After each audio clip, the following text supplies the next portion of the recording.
दोस्तों, इससे पहले हमने शब्द भेद एवं उनका वर्गीकरण पढ़ा 4 आधार पर। उनमें से जो एक आधार है इतिहास, उत्पत्ति या स्रोत के आधार पर शब्दों के जो भेद है वह 5 होते हैं। उनमें से तत्सम शब्द जो पहला भेद है, 2 शब्दों से मिलकर बना है तत्सम। तत् प्लस सम। तत् का अर्थ होता है वह और सम का अर्थ होता है समान, अर्थात ऐसे शब्द जो संस्कृत भाषा के समान होते हैं और शुद्ध रूप होता है जिनका, जो संस्कृत भाषा से बिना परिवर्तन के जो के त्यों हिंदी भाषा में ले लिए गए हो, जिनका प्रयोग आज हिंदी भाषा में होता है, उन्हें कहते हैं तत्सम शब्द। ये शब्दों का शुद्ध रूप होता है, क्योंकि ये शब्द कैसे होते हैं? संस्कृत के, और संस्कृत जो है वह शुद्ध भाषा है, सभी भाषाओं की जननी है। दोस्तों, वीडियो लास्ट तक देखना। ये जो तत्सम और तद्भव शब्द है ये प्रतियोगिता परीक्षाओं में बहुत ज़्यादा पूछे जाते हैं। आप लोग आज इनकी ऐसी पहचान सीखोगे कि आपको बहुत ज़्यादा लाभ होगा। तो इनमें पहचान क्या है? आप देखो, अक्षर, त्र, ज्ञा और स्र, ये जो हमारे संयुक्त व्यंजन है इनका प्रयोग होता है। जिस शब्द में इन अक्षरों का प्रयोग होता है, संयुक्त व्यंजनों का, वे अधिकतर तत्सम शब्द होते हैं। इसके बाद अण और री, श, स, जहाँ इन शब्द अक्षरों का प्रयोग होता है, जिस शब्द में इन अक्षरों का प्रयोग होता है वह भी तत्सम शब्द होते हैं। और यहाँ तक कि यदि आधा स और ये आधा स और फिर ये भी आधा स, यानी कि आपका ये वाला और आपका ये, यदि किसी शब्द में ये आधे अक्षर होते हैं तो वे भी आपके तत्सम शब्द कहलाते हैं। उसके बाद अधता, अधज, अधल, अधच, जिस शब्द में ये मिलते हैं आधा ल, आधा च, अधज, वे भी अधिकतर आपके तत्सम शब्द होते हैं। जैसे उज्ज्वल, आपने देखा होगा उज्ज्वल, उसमें दोनों ज आधे होते हैं, तो वो भी उज्ज्वल जो है वो भी तत्सम शब्द है आपका, उसका तद्भव होगा उजाला। आपने देखा होगा पल्लव, तो पल्लव जो शब्द है उसमें आधा ला है, तो वो भी आपका तत्सम है। आपने देखा होगा उच्च शब्द, तो उसमें भी आधा च है, तो वो भी क्या है? आपका तत्सम शब्द है। तो ये पहचान होती है। तीसरी पहचान देखो दोस्तों, रेफ वाला रो जो होता है उसकी जो मात्रा होती है, और वो जो मात्रा है वो किसके ऊपर लगती है? व्यंजन के ऊपर लगती है। रेफ वाली मात्रा र की, जैसे कर्म, सूर्य, धर्म, वर्ण, चर्म, आप देख रहे हो ये रेफ वाला र लगा हुआ है। तो जहाँ रेफ वाला र होता है जिस शब्द के ऊपर, वो भी अधिकतर तत्सम शब्द होता है। उसके बाद पदेन र, ये वाला, ये वाला होता है आपका पदेन, जैसे ये। ठीक है दोस्तों, तो पदेन र, जब र से पहले कोई व्यंजन आधा हो तो र उस व्यंजन के नीचे लगता है।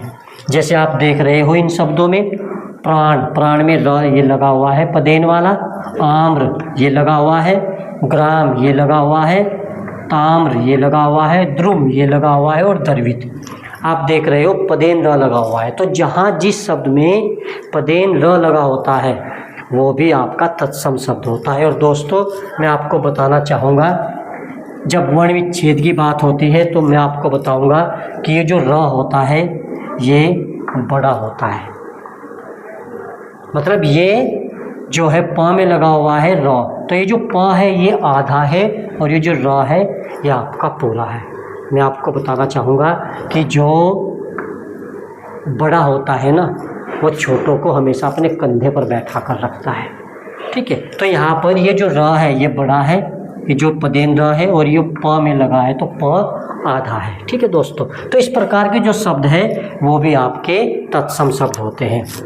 इसके बाद री वाली मात्रा वाला, जहाँ री की मात्रा लगी होती है, री की मात्रा लगी होती है, वे शब्द भी आपके तत्सम शब्द कहलाते हैं। जैसे गृह, तृण, श्रृंगार और कृत। ठीक है दोस्तों। उसके बाद तद्भव, तद्भव शब्द भी दो शब्दों से मिलकर बना है, तद प्लस भव। तद का अर्थ है उससे और भव का अर्थ होता है उत्पन्न। उससे किससे? संस्कृत भाषा से। ऐसे शब्द जो संस्कृत भाषा से उत्पन्न होते हैं, पैदा होते हैं, लेकिन जिनका रूप अशुद्ध होता है, जिनके रूप में परिवर्तन होकर हिंदी भाषा में प्रयोग होने लगता है, उन्हें कहते हैं तद्भव शब्द। और दोस्तों, हम जो शब्द बोलते हैं ना दिन प्रतिदिन, सबसे ज़्यादा हम तद्भव शब्द बोलते हैं। हम तत्सम नहीं बोलते, हम बोलते हैं तद्भव। तत्सम जो शब्द होता है वो संस्कृत निष्ठ होता है, कठिन होता है, उसका उच्चारण करने में कठिनता आती है। किसमें? तत्सम शब्द में, क्योंकि वो संस्कृत जैसे होते हैं, उनमें संस्कृत अक्षरों का प्रयोग होता है।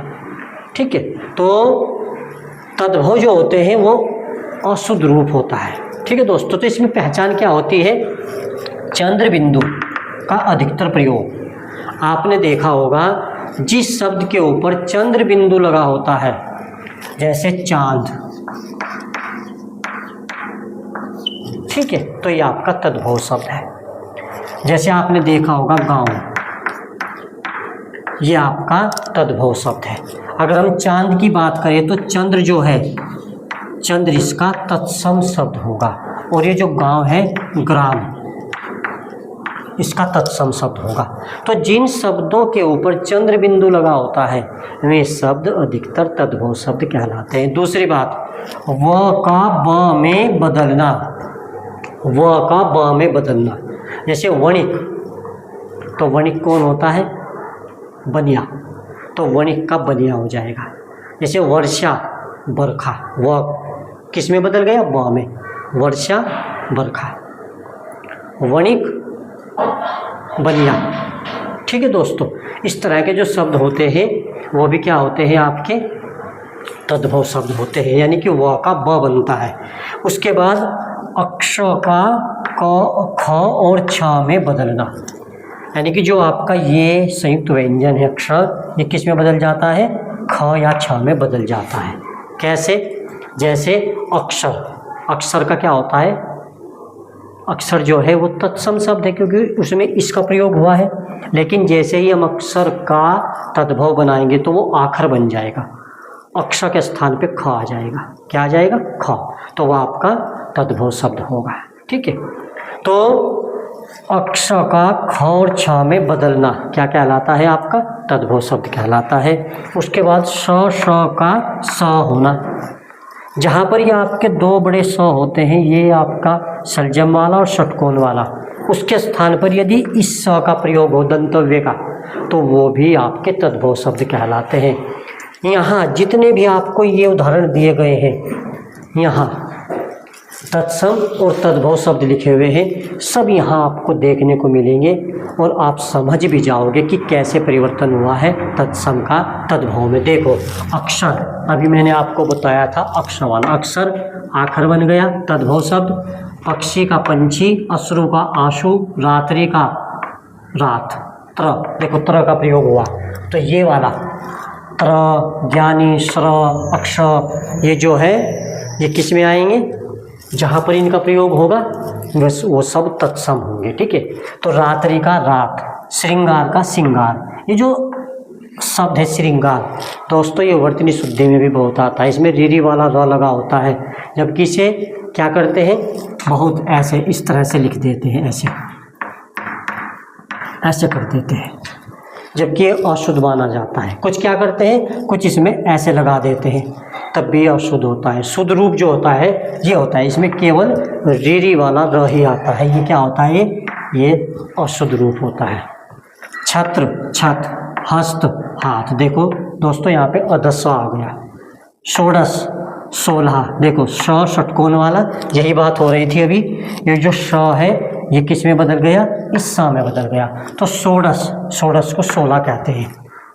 और दोस्तों मैं आपको बताना चाहूँगा कि हिंदी की जो गिनती है 1 2 3 4, ये सब तद्भव है, और संस्कृत की जितनी भी गिनतियाँ हैं वो सब तत्सम है। ठीक है, उच्च, अभी अध अक्षर वाली बात हुई थी, उच्च, ऊंचा, चंद्र बिंदु भी आ गया यहाँ पर। उज्ज्वल, अध ज वाली बात हुई थी, उज्ज्वल का उजाला, पल्लव का पत्ता, पत्रम चिट्ठी, घोटक घोड़ा, भीति भित्ति भीत, उष्ट ऊंट, ओष्ठ होठ, कृषक ये आपका ये लग गया रीरी वाला रहा जो अभी बात हो रही थी, किसान साग साग, वणिक बनिया, व का ब में बदलना, ये देखो वणिक बनिया, वर्षा बरखा या बारिश, ससुर ससुर, ससुर ससुर को क्या बोलते हैं ससुर। तो ये जो ससुर है, ये जो स आया है, इसका प्रयोग किस में होता है, तत्सम में, ठीक है। दुग्ध का दूध, प्रस्तर पत्थर, प्रस्तर किसे कहते हैं, पत्थर को कहते हैं। मृत्यु का मौत, मातृ माँ, ये चंद्रबिंदु वाली बात। विवाह वी वाली बात जो व का ब में बदलना, विवाह बिहा, यह आपका तद्भव है और विवाह जो है तत्सम है। अक्षी आँख, मुख मुंह। तो दोस्तों ये आपके तत्सम तद्भव शब्द हैं, आप इन्हें नोट जरूर करना, आप इसका स्क्रीनशॉट भी ले सकते हो दोस्तों, ठीक है।